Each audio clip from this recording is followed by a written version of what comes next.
Brasil às vezes cansa a gente, mas desistir será uma opção?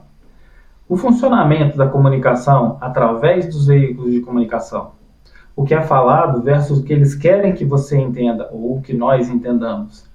Onde fica o conhecimento e a liberdade nisso tudo? É sobre isso que eu quero falar com vocês hoje. Salve, salve pessoal, tudo certo? Eu sou o Robinho e você aqui é muito bem-vindo, onde vamos sempre falar de política, religião e futebol, não necessariamente nessa mesma ordem. Vamos?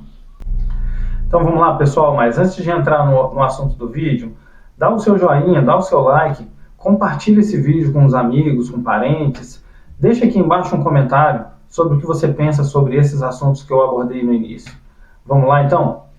A comunicação ela é uma coisa extremamente importante. Ela está inserida na nossa vida o tempo inteiro. Dia a dia, semana a semana, no trabalho, na escola, quando você vai na feira, no mercado, no botequim, quando você encontra as pessoas na rua, quando você pede informação. Ou seja, você precisa se comunicar. De várias formas, comunicação verbal, não verbal, a gente não vai entrar muito nesse assunto técnico, não. Eu quero discutir um pouquinho mais sobre a comunicação em si, de forma bem generalizada.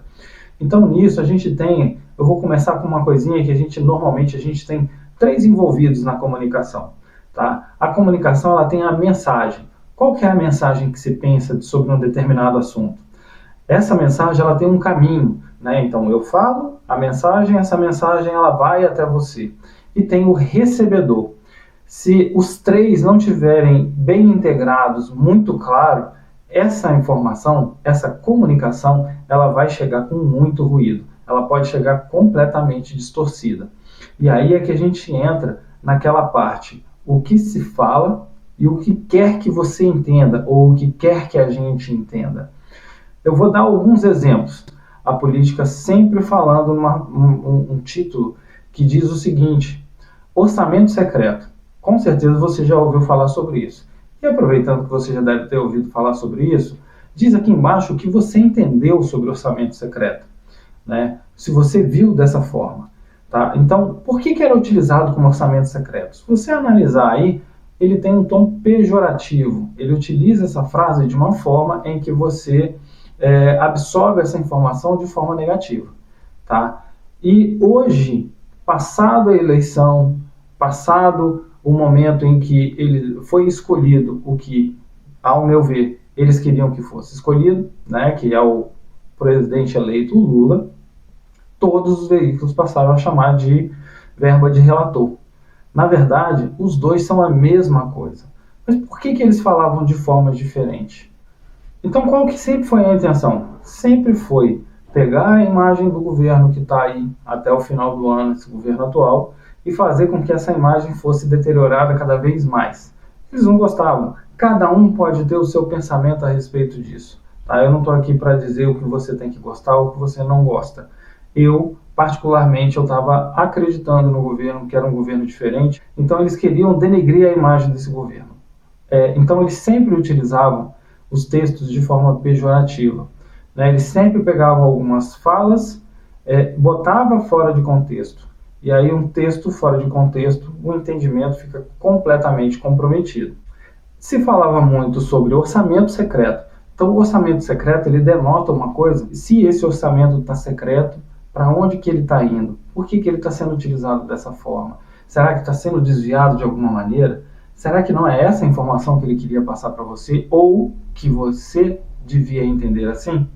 E agora como verba do relator? Soa com um nome bonito, pomposo, né, onde tem uma pessoa, um relator responsável por essa verba, por distribuir esse dinheiro para algum lugar onde ele vai ser muito bem aplicado. Será que a gente não é pego a todo momento com algumas frases, fazendo com que a gente acredite da forma que eles querem acreditar? Se a gente for parar para avaliar, gente, tem alguns textos, tem alguns vídeos, alguns documentários, eu recomendo, não ganho nada com isso, tá? Mas eu recomendo, a título de muito conhecimento, o Brasil Paralelo. Eu já vi diversos documentários de excelente qualidade, onde ele mostra isso tudo.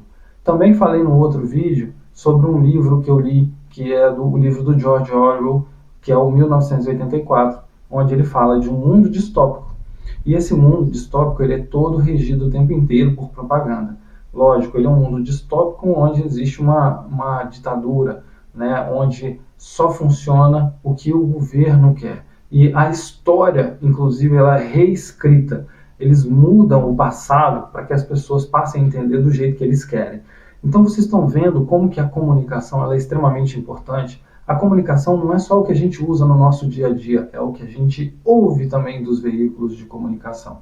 Então esse exemplo que eu dei, orçamento secreto e verba de relator, é um grande exemplo para você ver que está sendo falado da mesma forma, só que antes ele era ruim, agora ele passou a ser uma coisa interessante. Por que eu falei que cansa? Por que só um lado pode falar o que pensa? Por que tem que ser controlado tudo o que é dito e a forma que nós temos que entender? Por que isso ele é levado desse jeito?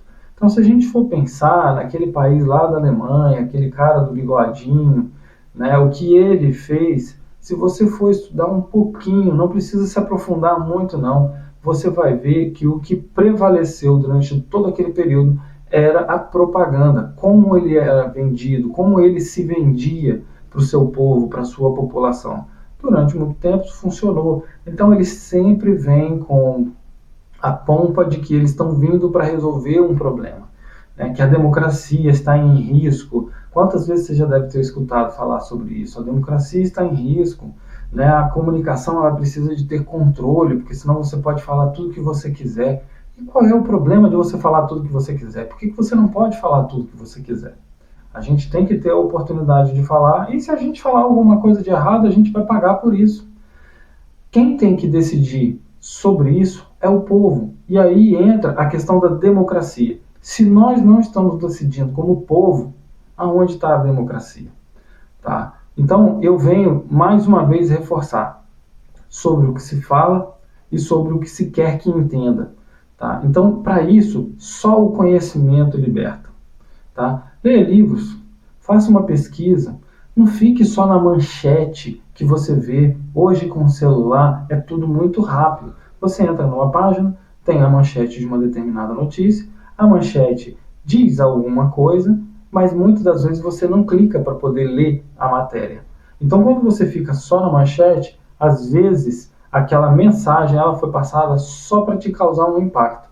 E esse impacto normalmente, na maioria das vezes, é um impacto negativo, porque o que vende é coisa ruim. E vocês têm que lembrar, nós temos que lembrar o tempo inteiro que um veículo de comunicação ele é uma empresa visando lucro. E muitas vezes ele precisa de se utilizar de certos subterfúgios, que não que eu concorde, tá? Mas para poder vender. Só para vocês terem uma ideia, eu sempre fui um cara apaixonado por televisão. Filme, cinema, sempre gostei de televisão. As pessoas gostam de implicar comigo que quando eu estou na frente de uma televisão, eu só consigo enxergar a televisão. Será que eu sou desse jeito hoje em dia? Já faz pouco mais de 4 anos. Eu tinha na minha casa 5 TVs. Uma TV em cada quarto, uma TV na sala e uma TV na varanda, porque onde eu estava, eu gostava da TV estar ligada. Hoje eu tenho uma TV e mesmo assim ela é pouquíssimo utilizada, porque eu procuro informações de outra forma. Eu não fico mais preso ao que o telejornal quer me dizer. Eu vi uma grande explicação há pouco tempo falando sobre como a TV pode influenciar na vida das pessoas. Então, para imaginar, a pessoa quando ela tem um problema muito sério, vamos supor, ela entrou em depressão, e ela precisa de um terapeuta. Ela busca esse terapeuta, e esse terapeuta, ele faz um trabalho de repetição com essa pessoa. Ele repete que você é capaz, que você pode, faz esse trabalho de repetição, o seu cérebro vai acostumando, você vai melhorando. O que a televisão faz hoje através de novelas e telejornais?